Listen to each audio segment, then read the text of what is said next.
জামুরিয়ার দরবারডাঙ্গা জল প্রকল্পের কাছে অজয় নদের বালিঘাটে ধুন্ধুমার। আসানসোলের প্রাক্তন মেয়র জিতেন্দ্র তিওয়ারির ওপর হামলার অভিযোগ বালি মাফিয়াদের বিরুদ্ধে। দরবারডাঙ্গা যে জল প্রকল্প রয়েছে সেই জল প্রকল্পের পাশেই পার্শ্ববর্তী এলাকায় নদী থেকে বালি তোলা হচ্ছে এবং সেই বালি তোলার ফলে যে জল প্রকল্পটি ক্ষতিগ্রস্ত হবে এই অভিযোগ শুনতে পাই তিনি তার যে বিজেপি নেতৃত্ব স্থানীয় তাদের কাছ থেকে, এবং তাকে বলা হয় যে এলাকায় একদিন পরিদর্শন করতে আসা।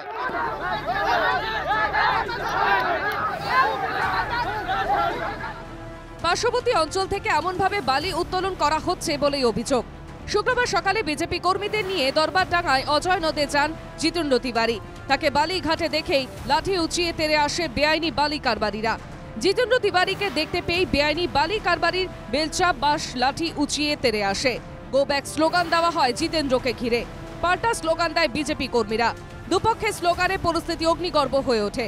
এই বিক্ষোভের জেরেই জিতেন্দ্রর সামনেই সংঘর্ষ বেঁধে যায়। জিতেন্দ্র নিজে দুপক্ষের লাঠালাঠি থামাতে চান।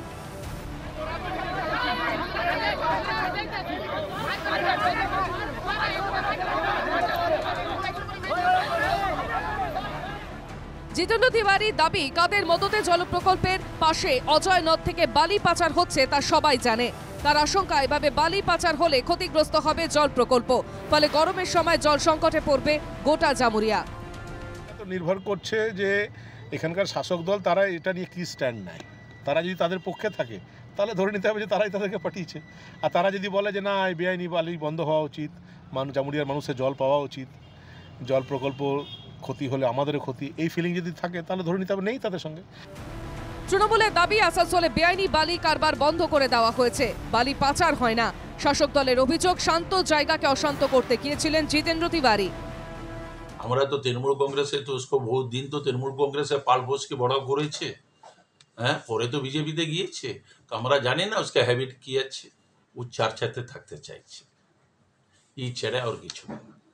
ও শুভেন্দু অধিকারী হতে চাইছে, মগর শুভেন্দু অধিকারীর মতো একটা কোয়ালিটি আছে, এর মধ্যে ও কোয়ালিটি।